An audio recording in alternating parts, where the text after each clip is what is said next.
Disclaimer: it was a fanfiction story created by me. Please don't take it seriously. There is no match in this story and real life. Mrs. Min, after saying this, went into her room. I didn't stop her because I know once she decides something, she doesn't listen to anyone. Mrs. Min, all this happened because of you. You forced her. What do you think? If one goes away from here, you will get everything. You can never take one's place in my heart. Do you know why? Because your heart is not pure like my wine's. I am saying one last thing to you. What you did with her was not right. I will never forgive you. Crying and shouting, she said this to Eileen a week later in one's room. When I was sitting in a corner of my room, crying with my hands over my mouth, every tear was telling the story of my helplessness. No one forced me for this marriage, but I am forced by my own heart. No matter how much mom says Eileen's words don't affect her, I know they do. I have seen her many times secretly crying alone. How can a mother bear such bitter words from her own daughter? As long as I am here, Eileen will keep hurting her. Maybe if I leave, mom will get some peace. Suddenly, someone knocked on my door. I quickly wiped my tears and tried to control my voice before speaking. When, Mom, I know it's you. I am fine. You don't need to worry about me so much. Please go and take some rest. I'm really okay. After a short silence, another voice came. Mr. Min, it's me, Wine, Dad. I was surprised. I quickly stood up and opened the door. For the first time, I saw him come into my room. He sat on the bed and called me near him. I silently sat beside him. Then, in a calm and soft voice, he said, Mr. Min, I know you feel like I only love Eileen and not you, but that's not true, my daughter. When as soon as I heard the word daughter from his mouth, my eyes filled with tears again. For the first time, he accepted me like this. Mr. Min, I love you just as much as I love Eileen. I just never showed it, never expressed it because I didn't want Eileen to feel bad. I know you made this marriage decision because you were hurt by Eileen's word, but you don't have to do this, daughter. I will go talk to those people. If needed, I will even bow down and say sorry. When I was shocked by Dad's words for the first time, he was talking to me with so much love. He was thinking so much for me, and that was more than huge for me. And about this marriage, yes, I made this decision because I felt helpless, so that mom can find some peace. Thinking of that made my tears fall again. Dad gently wiped my tears and said, No, sweetheart, don't cry. I'm here. I will fix everything. I suddenly hugged him tightly, crying. I said, Dad, it's not your fault. And I am not saying yes because someone made me. I am saying it by my own will. Hiding my pain, I tried to hide my tears behind a fake smile and said, Look, Dad, I am fine and happy too. You are worrying for nothing. Mr. Min, are you really telling the truth, my child? Yes, Dad, you will always want the best for me. Maybe this is what's written in my destiny, and maybe this is what's best for me too. Mr. Min, thank you so much, child. Today you saved my respect. You proved that real and stable relation don't matter. What's matter is the bond from the heart. Please don't think that just because you said yes to this marriage, I am treating you nicely. It's not like that. I just want to fulfill my duties as a father, not silently, but by showing the world that you are my daughter. The wedding is in 1 week. If anytime during this week you want to change your decision, don't hesitate to tell me. Your father will handle everything. After saying that, Dad kissed my forehead with love. For the first time, I truly felt his love. But can I really forget the love I have had in my heart for 17 years? Can I forget that face who was a part of my every happiness, my every pain? Can I really give someone else a place in my heart? Or will this marriage just become a compromise? And point of view, the days kept passing like this, and with every passing day, wine was breaking more from inside. It felt like all her feelings, all her emotions were dying slowly. She didn't eat properly. She didn't talk to anyone. She would stay locked in her room all day. She cried so much that her tears had dried up. And even if she wanted to share her pain, who would she take? She was the one who chose this path full of thorns, and what else could she do? For 23 years, her mother had suffered so much pain for her. She also deserved a little happiness now, right? When even stopped going to university, she wasn't even talking properly to her best friend Sophie. And because of this, Sophie came to her house 3 days later to check on her. After all, she was worried about her friend's sudden behavior change. When she reached the house, she found out about everything. From Owen's mom hearing that, she ran straight to Owen's room. She opened the door with force, angry and worried, but the scenes inside made her eyes fill with tears. The old room was messy, and one was lying on the floor like a lifeless body. Her hair was all messed up, eyes swollen, and lips dried. Tear marks were still visible on her face. There was a strange silence in the air, like even the world could feel her pain. Sophie quickly rushed to her, picked her up, and hugged her tightly while crying. Sophie, what are you punishing yourself for? What will you get by destroying yourself, Wayne? Why are you doing this marriage? Because of what Eileen said? She was always rude and mean. Or for your dad's love, the same love that he never showed before? Will you really forget about your 17 years of love? Your long wait, all of it? Can you forget that face? Will you be happy in this marriage? Can you give that boy the respect of a husband? Her every word was hitting one's heart like sharp arrows. Even breathing felt difficult now for her. She was hearing everything, but it felt like there was no life left in her body. Her eyes were completely empty. Just empty. Sophie, you are listening to me, right, Wayne? Sophie shouted. Her voice was filled with pain, worry, and the deep emotion of friendship, a kind of feeling only true friends understand.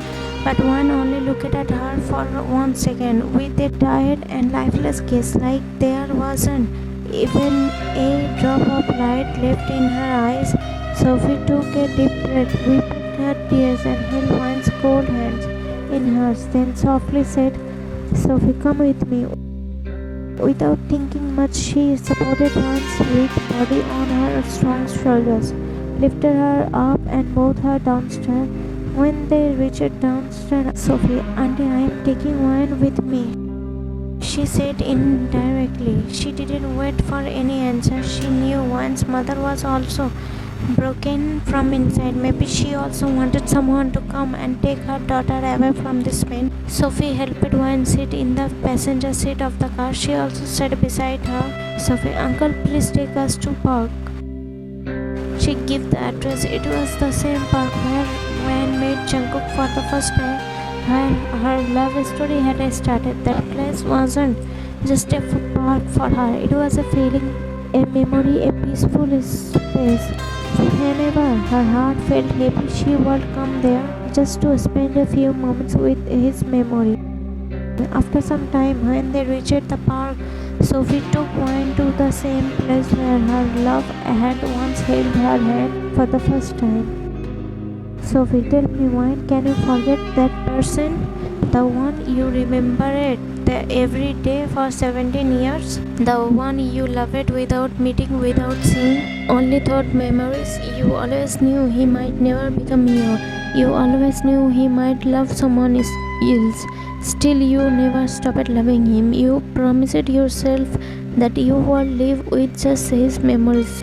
So now what happened, Ryan? Why are you breaking your own heart? Why are you taking away your reason to live? Said Will, crying and shouting. Finally, Wayne broke down. The dam of passion she had built for so long had shattered into pieces. The weight of her pain was too much to bear anymore. She dropped to the ground, falling on her knees and cried loudly. Her sobs filled the air, her body shaking with each breath. Sophie stood frozen, her own tears streaming down her face as she watched her best friend crumble right in front of her. She didn't try to stop her. She knew one needed this. Sophie, thinking to herself, cry, my friend, let it all out. If you don't, this pain will eat you alive from the inside. You need this. You need to let go. For a long time, Wayne cried loud, broken sobs that carried the weight of silent suffering. When her cries finally turned into soft whimpers, Sophie gently helped her up and guided her to a nearby bench. Sitting her down, she handed her a bottle of water. Wayne took a sip, trying to catch her breath. After a brief silence, Sophie finally spoke, her voice filled with concern. Sophie, why are you doing this to yourself, Wayne? Do you even realize how much your mom is hurting because of your decision? Wayne, I am doing this for her, for my mom. Sophie's eyes widened in shock. Sophie, what?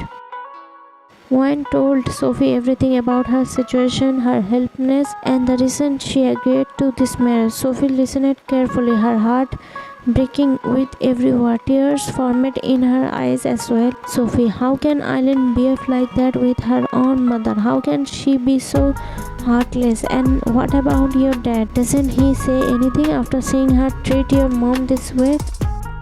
When he does, he has scolded her, shouted at her, tried everything, but she doesn't listen. She only has one thing to say. Sophie, what? Wayne swallowed, her fresh tears spilling from her eyes as she repeated Eileen's cruel words. She says, as long as Wayne stays in this house, I will continue to do this. One, and I can't leave my house because of my mom. So this is the only option I have left. Sophie, do you really think this decision will make your mom happy? Wayne wiped her tears with shaky hands, her voice weak but firm. No, I know this will hurt her. I know she is in pain, worried and stressed. But this marriage can free her from the suffering Eileen puts her through every day. Then I have no choice. I have to do this for her. Sophie, why is this world so cruel? Tears rolled down her cheeks as she pulled Wayne into a tight embrace. Both of them shoved chairs silently, holding onto each other as if trying to ease the unbearable pain waiting on their hearts. Sophie, now I finally understood why Wayne was willing to bury 17 years of one-sided love deep within her heart. She wasn't choosing this marriage because she wanted to. She was choosing it because she had no other choice. Days kept passing like this, and Wayne had become completely silent, like she had no words left inside her. Sophie wanted to help her, but she couldn't do anything. She could only watch her best friend break a little more every day, and then that day finally came. The day Wayne had never wanted to face in her life. If it was in her hand, maybe she would have erased this day from the world forever. But what could she do? There was no other way. She had no choice but to live this painful life. Now she had given up everything to fate. Let's see where her destiny takes her next. Wedding day. The morning was quiet, too quiet for a day that was supposed to be filled with joy. Inside the bridal room, Wayne sat in front of the mirror, still and silent, like a doll dressed for display. Her white gown was beautiful, flowing in satin with delicate lace sleeve and a simple veil pinned into her soft curls. But her eyes were empty, no shine, no sparkle, just silence. Sophie stood behind her, gently helping with her final touches, fixing the veil, adjusting her earrings, something at the dress. She kept talking softly, hoping for a reaction. Sophie softly, you look so beautiful, Wayne, just like an angel. But Wayne didn't respond. She didn't smile. She didn't even blink. It was like she wasn't really there. Sophie bit her lips to hold back tears. She had never seen her best friend like this. She wanted to scream, cry, break something, but she couldn't not do this. Just then Wan's father entered at the moment. His eyes filled with pain. Her mother wasn't there. She had refused to attend the wedding. She was lying in her room, unable to stop crying since morning. Her father walked closer and gently held Wan's hand. Dad, let's go, daughter, it's time. Wan stood up slowly, her dress brushing against the floor. She didn't look up. Her father held her hand tightly and led her toward the lodge decorated beautifully. White flowers lined the path. Candles were lit. People stood and turned to look at the bride. But Wan saw none of it. At the end of the aisle stood Sue, dressed in a classic black suit. His face was serious, unreadable. As Wan and her father walked down the aisle, Sophie sat in one of the front row. She couldn't hold it anymore. Her hands were shaking and tears followed freely. Sophie in her heart, why is this happening to her? Why does love always lose for people like her? When they reached the altar, her father placed her hand in Sue's and gave a weak smile. Then he stepped back slowly. The priest stepped forward and began the ceremony in a calm voice. Priest, dear beloved, we are gathered here today in the presence of God to join this man and this woman in holy. Sophie looked at Wan's face, still no emotion, no tears, no smile, nothing, only silence. The vows were said, the rings were exchanged, and finally the priest said, Priest, I now pronounce you husband and wife. You may the bride. Sue leaned forward and placed a shirt on her cheek. The guest clapped, but Sophie didn't. She just looked at her friend, and her heart broke into 1,000 pieces. One was now someone's wife, but her soul still belonged to someone else. As soon as the wedding was completed and everyone clapped, Wine and Sue stepped down from the stage slowly. Her face was still calm, too calm. Not a single emotion was visible. It was like her heart had been locked away behind her smile. Just then a graceful woman walked up to Wine with a warm smile on her face. Her eyes held kindness, but something about her felt strangely familiar. Mrs. Dion, I know, daughter, you don't know me. Actually, we never got a chance to meet before, but okay, from today we will get to know each other. She smiled gently and placed her hand softly on one's shoulder. Mrs. Dion, I am Sue's mother, and now I am yours too. One looked at her quietly. There was something in Mrs. Jones' eyes, something that made her heart skip a beat. This woman's face felt familiar, but she couldn't remember where or how. After all it had happened in 17 years, she had never even heard her name until today. Mrs. Jones gently, come with me, dear. I will introduce you to the family. She held one's hand and started walking with her through the crowd. Mr. John, smiling warmly, never worry, okay? Think of me as your mother, not your mother-in-law. And listen, if anyone ever says something to you, something to hurt you, whether it's a family member or a stranger, just come straight to me. I promise I will handle it in a way they will never forget. Wen just nodded slowly. Her heart felt heavy, her steps felt light, and her mind was filled with silent questions. She didn't speak a word, but something inside her was slowly starting to stir. Then Mrs. John started introducing Joanne to each of the family members one by one. First, she brought her to Sue's elder uncle and aunt, along with their son Max, who was around the same age as Sue. Next, she introduced her to Sue's younger uncle and aunt, who had two daughters, Isla, 21 years old, and Ava, just 8. Isla, 8 years old, and Ava, 21. After the greetings, Mrs. Jeon turned to Wayne with a soft expression. Mrs. Jeon, do you know, Wayne, where there's such a big age gap between Isla and Ava? Wayne silently looking at Mrs. Jeon, listening intently. Mrs. June, with a hint of sadness in her voice, because 5 years after Ava was born, Seu's aunt suddenly felt very ill.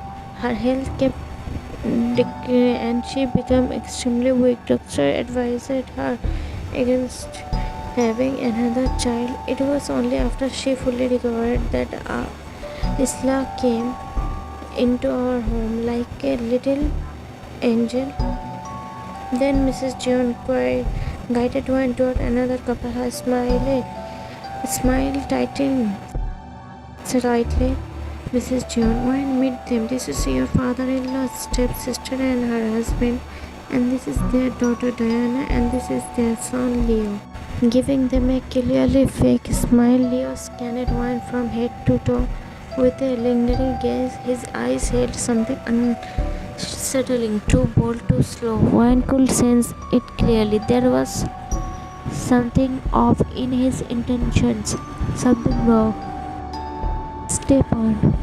Say what you want, Mrs. John, but your daughter-in-law looks like a dried up branch. My Diana is far more beautiful than this lifeless twig. You choose. What did you even see in her that you rejected my gorgeous daughter for this? Mrs. John, laughing loudly. You have still got your sense of humor, dear step-sister-in-law. You really think I did repeat the same mistake my father-in-law made years ago by marrying your mother? You think I did let my son marry your daughter and bring disaster into our family? Tell me something. If you had two options for your family, one being a dry branch and the other one a managing tree, what would you choose? You already know the answer, don't you? Let's go, wine daughter. People who burn in jealousy will always keep burning. As they walked away, Mrs. Jeon's smile faded, replaced with a quiet seriousness. Mrs. Jeon, wine daughter, don't let her words affect you. She's always been like that. Actually, when Seu's father and both his uncles were very young, their mother passed away to ensure proper upbringing. My father-in-law remarried, but only after the marriage did he discover that the woman already had a daughter from a previous marriage. And trust me, both mother and daughter are dangerous. In their childhood, that woman tortured Seu's father and uncles, but her daughter, the stepsister, always acted sweet in front of the boys, fooling everyone into thinking she was innocent and kind. Only us three daughter-in-laws know the truth about her. She wanted her daughter to marry my son, to trap him into her game, but I made sure that never happened. If she had entered our family, she would have destroyed us from within. After a pause, Mrs. Jeon smiled again, trying to lighten the mood. Mrs. Jeon, now come, let me introduce you to my eldest son, the eldest in our entire family. He just returned from abroad. He doesn't live here, only came for his brother's wedding.